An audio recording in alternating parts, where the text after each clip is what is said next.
Assalamualaikum teman-teman, kembali memberikan inspirasi kepada Microstock kontributor pemula dari karya-karya saya yang terdownload secara unik ya di situs Microstock, salah satunya adalah Shutterstock. Oke, objek latihan kita kali ini adalah mengeksplorasi Pathfinder dan Shape Tools ya untuk membuat construction background dengan copy space area. Apa itu copy space area? Copy space area adalah area kosong yang nantinya pendownload dengan mudah mengisinya dengan quote, konten, ilustrasi, dan sebagainya untuk kebutuhan konten desain mereka ya teman-teman ya.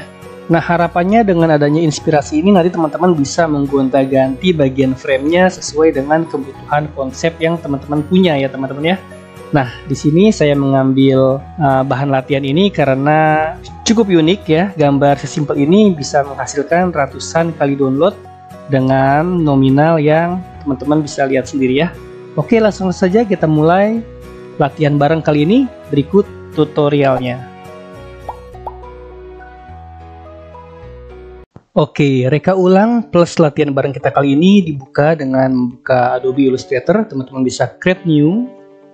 Nah, di sini saya menyeting ukuran 5000 pixel kali 3000 pixel. Kenapa demikian? Karena saya main di banyak agensi dan saya mengikuti agensi yang permintaannya paling besar, yaitu Adobe Stock.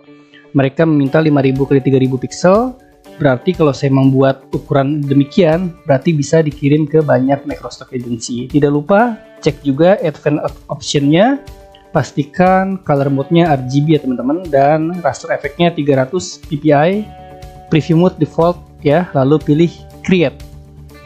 Supaya tampilan di monitor kita sama, pastikan teman-teman pilih window, lalu workspace-nya dibuat essential classic, supaya tampilan monitor teman-teman dan monitor saya sama ya. Oke, seperti yang saya janjikan, di tutorial ini selalu menggunakan tools-tools yang sangat mudah digunakan, yaitu menggunakan Shape Tools ya. Misalkan saya menggunakan Shape Tools berupa Rectangle Tools ya, dan saya kombinasikan dengan, warna kita ganti dulu menjadi hitam. Misalkan saya kombinasikan dengan Polygon Tool, misalkan dia ada di sini biasanya seperti ini ya. Oke, saya buat seperti ini. Contohnya ini adalah contoh mengkombinasikan Shape Tools ya menggunakan Pathfinder ya teman-teman ya. Kita atur sedemikian rupa. Oke, kita centering menjadi align. Kita coba eksplorasi dengan Pathfinder, window Pathfinder. Kalau kita coba pilih yang bagian, kita drag semuanya lalu kita potong dengan yang bagian ini, minus front. Oke, maka dapatlah sebuah shape seperti ini ya teman-teman ya. Lalu kita coba bermain gradasi, teman-teman pastikan mengeluarkan swatch dan jendela gradient seperti ini, lalu pilih, lalu kita mainkan gradiennya. Kita pilih gelap terang gelap ya, kita pilih gelap terang gelap, kita tambahkan gelap di sini. Oke, seperti ini misalkan. Nah, untuk memberikan efek bevel biasanya saya bikin double shape ya. Caranya mudah sekali. Pilih objek, lalu pilih pad, lalu pilih offset pad. Di sini kita misalkan kita minuskan 10. Kita lihat previewnya seperti apa. Oke, kurang, mungkin kita beri 50 coba. Oh, kebanyakan, kita pilih 30, minus 30 misalkan seperti ini. Ini tujuannya untuk memberikan kesan bevel ya, dengan cara membuat gradasi yang berlawanan di depannya. Jadi yang belakang yang belakang kita buat gelap terang gelap, yang depan kita kebalikannya, terang gelap terang, seperti ini contohnya ya.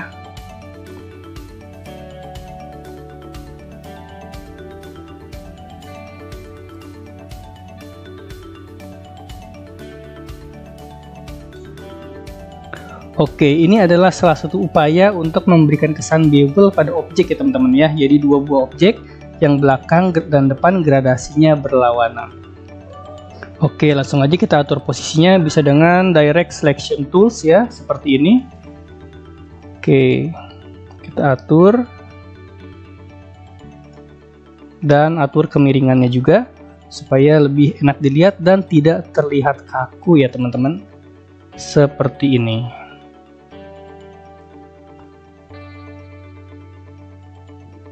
Direct Selection Tools juga bisa kita jadikan cara untuk merubah sudut ya.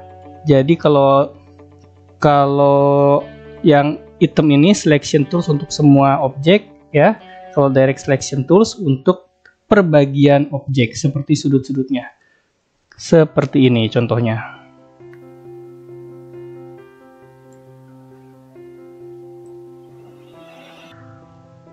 Oke, supaya makin rapi kita rapikan dengan align tools ya. Set, langsung rapi dan lurus. Oke. Begitu pula yang ini, kita gunakan perlakuan yang sama. Tarik dengan direct selection tools. Seperti ini. Lalu kita drag dan align. Oke. Untuk ornamen tambahan, kita bisa buat objek menyerupai baut ya teman-teman ya, dengan cara menggunakan ellipse tools ya, yang ini. Oke teman-teman, inilah ellipse tools ya, kita buat seperti ini ya. Sama kita pakai gradient ya, cuman sekarang gradiennya adalah yang radial gradient ya. Kita buat 2 tone aja, dari terang, dari gelap ke terang. Terangnya di bagian tengah seperti ini. Ini bisa mengesankan objek terkesan menimbul keluar ya teman-teman ya, jadi seperti sebuah baut. Oke, jika terlalu gelap kita atur aja di bagian gradiennya sehingga tidak terlalu gelap dan tidak juga terlalu terang. Oke, bikin sebuah aksen dengan rectangle tools seperti ini. Gradiennya kita buat berlawanan supaya mengesankan yang bagian aksen ini adalah bevel ke bawah ya teman-teman ya, alias bolong ke dalam.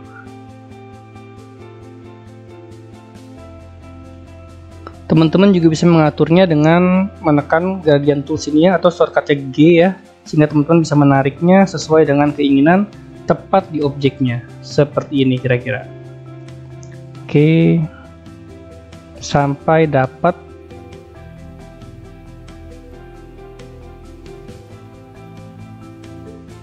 Oke, kira-kira seperti ini ya teman-teman, mengesankan bahwa bagian aksen ini adalah bolong seperti tempat sebuah untuk mengaitkan obeng ya teman-teman ya. Langsung kita masukkan saja ke objek yang tadi. Saya taruh di sini misalkan, dan di sini.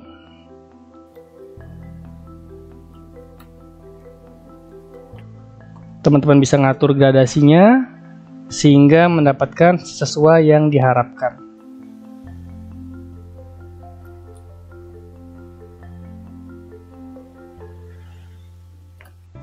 Oke, tinggal membuat aksen construction ya di bagian atasnya. Saya menggunakan pen tools seperti ini. Kita beri warna hitam. Kita taruh di paling bawah. Ctrl Shift buka kurung untuk menaruh objek ke paling belakang. Oke, jangan lupa di align dengan direct selection tools, di drag seperti ini lalu align. Untuk menjaga-jaga takutnya ada objek yang tidak rata ya. Seperti ini dan seperti ini. Oke, siap-siap saja membuat aksen construction background, yaitu biasanya ada garis-garis kuning di sini. Kita pakai warna kuning. Sini kuning 100 ya. 0, 0 dan 100 di bagian yellow. Oke, kita taruh di sini di swatch, lalu kita buat warna keduanya untuk dimainkan sebagai gradasi, yaitu 0, 10, 100 misalkan, atau 15 magentanya, yellownya 100. Kita taruh, kita drag ke sini, lalu kita mainkan gradasinya. Oke, mainkan lagi gradasinya supaya semakin masuk ya teman-teman ya. Nah, saya rasa cukup ya, kita tinggal copy aja. Biasanya saya mengkopinya dengan cara menekan klik dan alt sambil menggeser, lalu saya tekan Ctrl D. Oke, sehingga terduplikat dengan jarak yang teratur seperti ini. Oke, pastikan sejajar dengan align tools. Oke, di bagian yang tidak perlu kita hapus saja. Misalkan di sini kita potong, membuat objek dengan pentus, lalu kita beri warna merah misalkan ya. Nah, kita potong dengan cara menyeleksi aksen ini dan warna merah ini, lalu pilih Pathfinder, lalu gunakan yang divide. Nah, pilih semua warna merah dengan cara memilih direct selection tools, lalu diklik di sini, lalu pilih select same fill color. Jadi semua yang warna merah terpilih dan kita delete saja. Oke, langsung saja kita pindahkan ke belakang dengan cara menekan Ctrl Shift buka kurung. Oke, berarti yang hitamnya juga dikirim ke belakang, Ctrl Shift buka kurung. Oke, maka jadilah salah satu frame untuk construction background ya. Lalu kita copy dengan cara memilih semua ya, di drag seperti ini, lalu group Ctrl G, lalu tarik sambil tekan Alt, lalu ubah posisinya berlawanan seperti ini. Oke, langsung kita isi saja dengan warna hitam, gradient.